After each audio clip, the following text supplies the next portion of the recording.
Answer the switchboard at the hotel. It rings. Any hotel you want. Go. Hello, this is front desk with Amber. How can I help you? Hey, who's this? This is Sarah. Sarah? How are you, Sarah? You're Sarah now. How are you, Sarah? Okay. Oh, you are great. Sarah, hey, listen.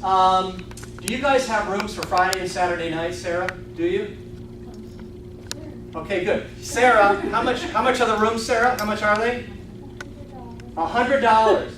Okay, let me do this, Sarah. Let me check with my wife because she's calling around to some more hotels. And Sarah, we'll call you back, okay?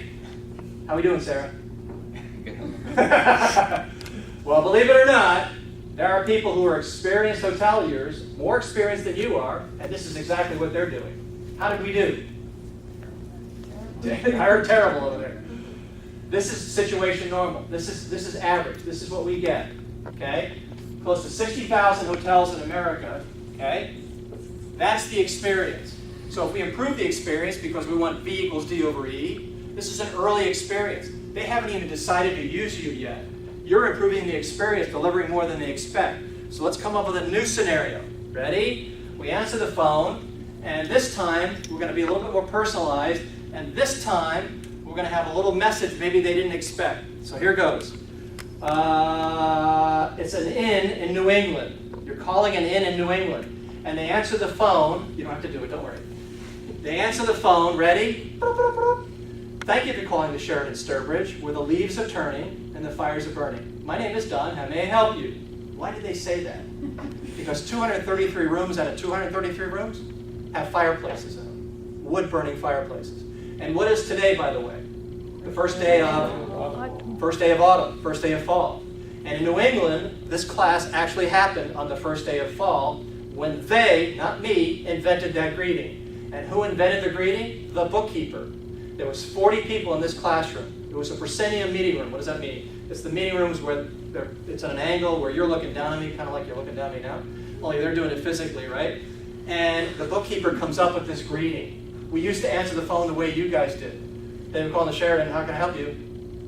How does that distance us from the competition? They would call the Sheraton, how can I help you? The Holiday Inn answers it the same way. The Doubletree answers it the same way. The Hilton answers it the same way. Who has the advantage? Nobody. So we want to stand out. So what do? We start with the greeting. You guys okay with the greeting? Yeah.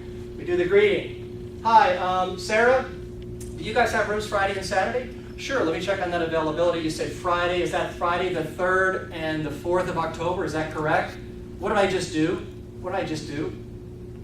Friday the 3rd and Saturday the 4th. What did I do? Reconfirm. Confirm day with date. Why do I want to do that? To make sure they don't make a mistake. Exactly, to make sure I don't make a mistake. How many times, if you ask this front desk, how many times does somebody come to your front desk saying they have a reservation and it was for yesterday or tomorrow? How often that happens? You know what they would say to you?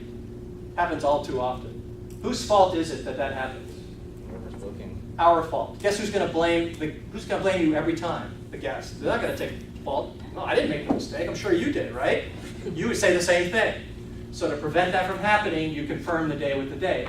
Sure, that would be Friday the 3rd and Saturday the 4th. Is that correct? And for how many people? Oh, my wife and I. While I'm checking on the availability, can I ask who brings you to the area? Oh, unfortunately, we're coming to visit my in-laws. Stop right there. Stop right there. I did this. So we were training 70 Marriotts along the Atlantic seacoast. And I'm attending a Marriott meeting with all the GMs in 3 days. And we trained all of them how to do this stuff the right way. And I'm going to be at this meeting. And if you think you're as good as you are, Farrell, then you're going to shop a night auditor and see how they do. Because typically night auditors are not people. They're the numbers crunching kind of dudes. They're like this, ready? It's 3 o'clock in the morning, and they're working on their computer, their best friend. And all of a sudden the phone rings, and they're like, dang, phone's ringing! And people start coming in. And people are coming! This is not their happy time. The phone ringing, and the people come. That's not what they took this job for, Chris! I love the computer. That's why I took this account. This is darn customers. Darn customers! Get in the way! Yeah, they want stuff. Hey, this would be a great business if it wasn't for the people. Night auditor. That's typical. Not always typical. So I shopped a night auditor. Shopping is what we're doing right now, only in real life. I call up this hotel, and the night auditor answers the phone. He says, thanks for calling Marriott so-and-so. This is Bill. How may I help you? hey Bill, Friday and Saturday. And he says, sure, what brings you to the area? And I say, unfortunately, I'm coming to visit my in-laws. And he laughs, and I laughed at his laugh. And he says to me, unfortunately, we do have rooms. Is that a night auditor? Did I expect that? Am I going to beat him up over $3 on the room rate? I don't think so. I like this guy, okay? So back into the scenario. So what brings you to the area? Well, I'm checking the availability. Oh, I'm coming to visit my in-laws, unfortunately. Laugh, laugh. Okay, just to let you know, we have benefit. 4 things about the hotel and the area that drives value, the V word, drives value. Do I offer one option for the room, or can I offer 2 options? What do you guys think? Why 2? Give them a variety, because as consumers, we like the O word, which is, we like options. Good word. We like so if we like options, why not 4 options? What's wrong with 4 room types? Too many, too confusing. So offer 2 options and ask to make a reservation.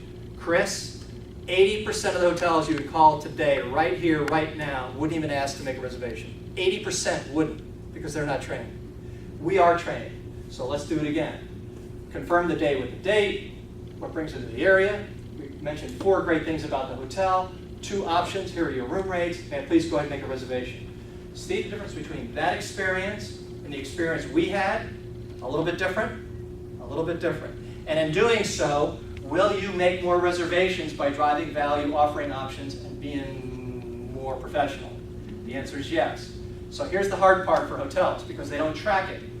You ask them, how many reservation requests do we get a day? And believe it or not, still somewhere in the vicinity of 70% of most hotels' reservations come through the front desk. Does that surprise you? 50% of the people who are online call the hotel. Why? You probably won't get this, but try. Why? Any ideas, ladies? I want to hear a voice. Sorry? You want an employee? I want to hear a voice. Okay. I don't want, I do that, but it's because I want to talk. That's reason number 3. There's 2 other reasons why. I was gonna say to make sure what's online is actually what's going on. That's reason 2. They don't believe what's online, especially if it's not a Hilton or a Marriott brand. Okay? Those 2 brands, there's consistency there, there's trust there, there's loyalty there with those brands. But a lot of the other brands, there's not as much trust, not as much loyalty. Okay? Especially our independent hotel in New England, or this was a Sheraton, but it was an independent at the time. So the bottom line here is, the 3rd reason is they want to talk to a human being because they're not sure the reservation's being made. The 2nd reason is they want to make sure it's legit. The 1st reason is they think they can get a better rate by talking to a front desk associate. And here's what's sad. They can. Shouldn't be, shouldn't be that way. Whatever's online should also be what I quote. But no, they're negotiating with me, which is why more people are still calling hotels. That's still happening, and it shouldn't, but it is, okay? So, 70% of the reservations are still coming in over the phone. Hotels don't know that, they should. And when you get the front desk associates in front of you, you get the real numbers. Where are my A shift people? A shift is 7 to 3. Where are my A shift people? They raise their hands. How many times a day does the phone ring? Or somebody walks in and says, hi, do you have a room? What is the rate? They work it out and they say something like, let's just pick a small hotel. 15 times a day on an average. Every day of the year, the phone's going to ring 15 times. B shift, 12. C shift, go back to sleep, C shift. That's night audit. It's 11 to 7. They get maybe 2 or 3. Let's say 2. That's 29. Round numbers, 30 inquiries a day. Now here's the hard part, because they don't know. And you've got to get the front desk to answer it. And every 10 times that phone rings, people, how many times do you make a reservation? Guess what the answer is? All across this country, guess what the average is? 3 is exactly right. 3 for a non-Marriott, non-Hilton. You go Marriott, Hilton, it's closer to 4 or 5. Let's say it's a 5. Why are the non-Marriott and Hiltons getting so fewer confirmations? Why? Because they have more shoppers, more people that are shopping around versus the Marriott and Hiltons who have fewer shoppers. They have more credibility, the more loyalty with their consumer, less shopping going on. So let's just say we've got a hotel converting 60% of 30. That's 18 a day. That leaves 12 reservations a day hanging out there, not being made, at a hotel converting 60% of their inquiries.